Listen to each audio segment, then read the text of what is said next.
नमस्कार दोस्तों, JD blog में आपका स्वागत है।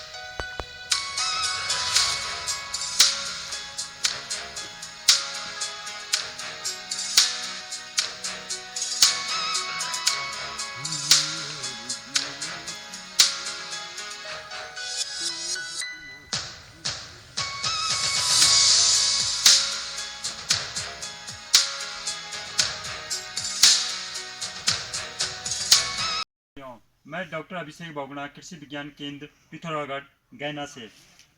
जैसा कि मैं पहले भी आप लोगों को बता चुका हूँ कि हम पॉली हाउस में कौन सी फसल उगाएं, कब उगाएं, कैसे ज़्यादा हम अपनी आमदनी को बढ़ाएं। हमने कहा है कि आप हमेशा बेमौसमी फसलें उगाएं। बेमौसमी जो बाहर नहीं हो सकती हैं, जिनका मौसम ना हो।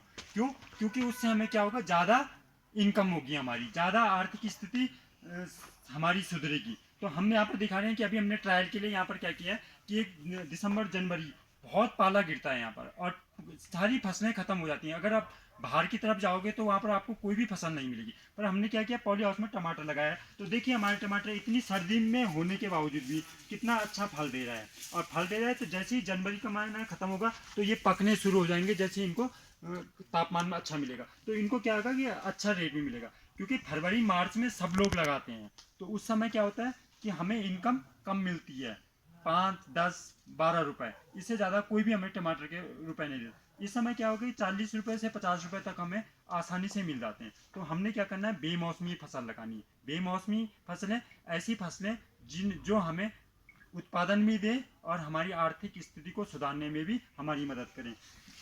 तो यहाँ पर देखिए पौधा भी कितना अच्छा हो रहा है, और इसमें पैदावार भी देखिए। इसमें पॉली हाउस की वजह से इसमें सर्दी का, पाले का कोई भी असर नहीं है। ठीक है। और मैं दूसरी चीज़ें दिखाऊंगा आपको। जैसे हमने कह रहा हूँ कि पॉली हाउस में आप लगाए बेमौसमी। आप बेमौसमी में देखिए हमारे पास शिमला मिर्च। शिमला मिर्च क्या होता है कि सब लोग अभी फरवरी मार्च के बाद लगाना शुरू करते हैं, कोई उसके अगस्त में लगाते हैं।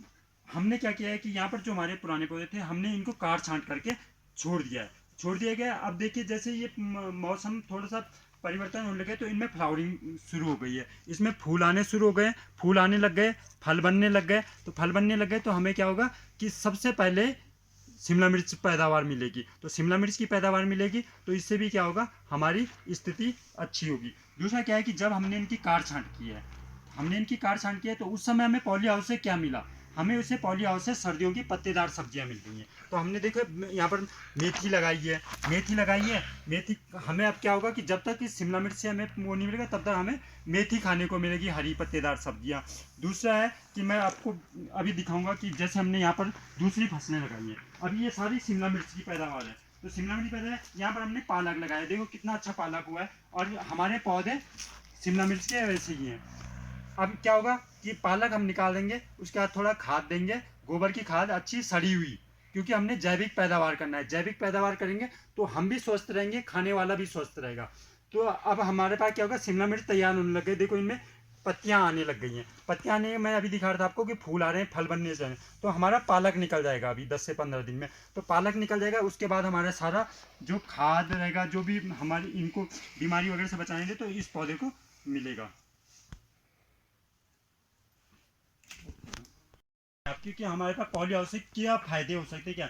अभी हमारे पास क्या था कि इससे पहले तोरी थी। तोरी का क्या होगा कि अब हमने ये बीज के लिए रखी है। तो बीज का होगा, इससे हमारे क्या है कि बीज उत्पादन भी होगा। और हमारे पास अगर रखने की जगह नहीं है, कहीं पर हमारे पास स्टोर नहीं है, चूहे रहते हैं, तो हम इनको पॉली हाउस में भी सुखाने के लिए रख सकते हैं। सुखाने के लिए जब हम इनके बीज निकालेंगे तो इसके अंदर एक स्पंज टाइप होता है, जो हमारे घर में बर्तन वगैरह धोने के लिए भी काम आ सकता है। तो हम यहाँ पर भी क्या होता है कि इसका भी फायदा ले सकते हैं।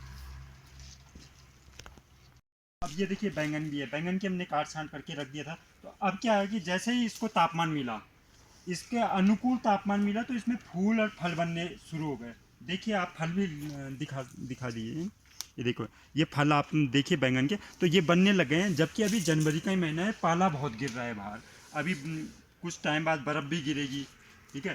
फिर भी क्या होगा कि ये पौधे यहाँ पर सुरक्षित हैं। तो सुरक्षित किस उसमें कि हमने इन्हें प्रोटेक्ट किया है। प्रोटेक्ट किससे किया था, जैसे मैं पहले ही बता रहा था कि हमने प्रोटेक्ट किया है इसे वातावरण में, जो भी हमारा वेदर है, क्लाइमेट है, इससे, ताकि पाले से ये प्रोटेक्ट हो रही है, बाहर कीड़ों से प्रोटेक्ट हो रहे हैं, ठंडी हवा से प्रोटेक्ट हो रहे हैं। हम क्या करते हैं, इनको देखो अभी जालियाँ लगी हैं, तो जालियाँ में कह रहे हैं शाम के टाइम पे इनके पॉलीसीट हम नीचे कर देते हैं ताकि इसमें ठंडी हवा ना चले, जो पाला गिरता है उससे, तो हमारे पौधे यहाँ पर सुरक्षित रहते हैं।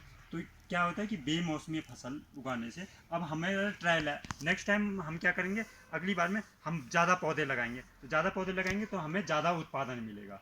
तो अब जैसे हमारे ये रिसर्च ये था कि हाँ ये सक्सेस है कि हम पॉली हाउस के अंदर बेमौसमी फसल लगा सकते हैं। क्यों? क्योंकि जो फसल बाहर हो रही है वो पॉली हाउस के लगाने उसमें खर्चा ज़्यादा है, फिर सिंचाई के लिए हमें एक्स्ट्रा देना पड़ेगा क्योंकि अंदर पानी नहीं गिर। तो जो बाहर फसल हो रही है उसको अंदर ना लगाएं, और जो बाहर नहीं हो रही है उसको हम अंदर लगा सकते हैं, तभी हमारी क्या होगी, बेमौसमी सब्जियों का उत्पादन होगा। अभी मैं आपको बताता कि टमाटर, जैसे देखो टमाटर को मौसम मिला तो ये पकने शुरू हो गए, ये आप देख सकते हैं। इस समय जहाँ पर तापमान ज़्यादा रहता है, जैसे प्लेन्स वगैरह में है, पहाड़ों में कहीं पर भी इतनी ऊंचाई पे कहीं पर भी टमाटर पके हुए नहीं मिलेंगे इस सीज़न में। तो यहाँ पर हमारे पास क्या है, देखो टमाटर पके हुए मिल रहे हैं। धन्यवाद किसानों, आशा और उम्मीद करता हूँ कि आप बेमौसमी फसलें लगाएं और अच्छा उत्पादन करके अच्छी आमदनी कमाएं, जिससे आपकी आर्थिक स्थिति सुधरे। और हमारे अगली वीडियो में फिर मिलेंगे। बंद कर दूं, तब लगा कर दूं। आपसे मेरी यही उम्मीद और अपेक्षा है कि आप बेमौसमी फसलें लगाएं, अच्छा उत्पादन करें, अच्छी इनकम हो, आपका परिवार स्वस्थ रहे, कोरोना में अपने को भी सुरक्षित रखें। अभी मैं आपको पॉली हाउस में दिखा रहा था कि हमने कितनी सारी बेमौसमी फसलें लगाई हैं। इसमें फूलों से लेकर सब्जियां, सारी चीज़ें मिलेंगी। अब मैं आपसे ये दूसरी चीज़ ये जाते जाते ये कहना चाहूँगा कि अगली जो हमारी वीडियो आएगी उसमें आपको मैं बहुत सारी चीज़ें दूसरी दिखाऊंगा कि किस टाइप से हम उत्पादन कर रहे हैं सब्जियों का, मशरूम का उत्पादन होगा या हनी बी का, ये सारी हमारी दूसरी वीडियो में आपको देखने को मिलेंगी।